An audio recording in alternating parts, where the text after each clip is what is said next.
We've all been there. You've either lost your photos or you've got so many photos you don't know what to do. But that's what I'm going to be talking about with Rach, how to preserve our photos in this digital world. Yes, and I've learned this lesson the hard way. I lost my first phone. It's still a painful memory for me to talk about because it had some of the moments when we walked into the house with our son for the first time and like those very early baby photos. So what do you do to preserve digital photos nowadays? We have so much stuff on our phones. Yeah, it's not like the old days where we had heaps of photo albums or even shoeboxes stored away with all the photos. And, sticking to the paper. That's right, or photo collages. Everyone's keeping their photos and become an expert at taking photos and keeping it on our phones. Yeah. So I think some of the things we can do are choose some of the best ones and print them. Right. Have them in our house and display them. I've seen other women online, other moms online talking about how they set up an email account for their kids. They'll set it up in their name and they'll periodically send photos to that email account with, memories about what happened on that date, what was significant about it. That's one way. And that's a nice way, I guess, to keep it private as well, because I think I've been probably exploiting my kids too young. I find by posting I wouldn't use exploit. That's a strong word, huh? Well, I guess by posting photos of the special memories, I get to look back at it down the track, and they will too, hopefully, if they come across it. But that's another way that people are doing it, through social media. Yes. You're constantly getting reminders about what you shared a few years ago.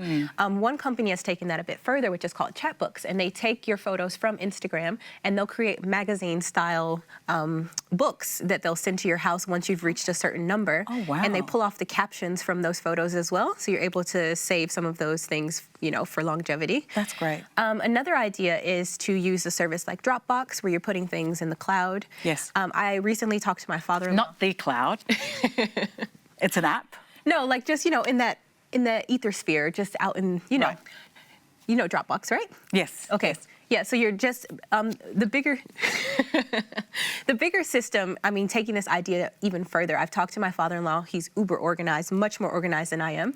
And he has this system of hard drives that he uses. So he has some hard drives that he is saving things to, but then he has backup hard drives that he keeps at someone else's home as well. Oh, wow. And I guess the idea is that if there's a fire, you don't want to lose everything that you've been able to accumulate over the years. And I think it's becoming a more and more complex problem that we're having to deal with, is how do we preserve things? How do we preserve photos in this digital age? I love that we're talking about this, because I actually don't even have space to download any more apps because I have so many photos. Your phone is full. It's full with all the photos and videos. So I need to know how I can save them and keep those memories full for not only me, but my kids down the track. So use Dropbox. Yeah, Dropbox.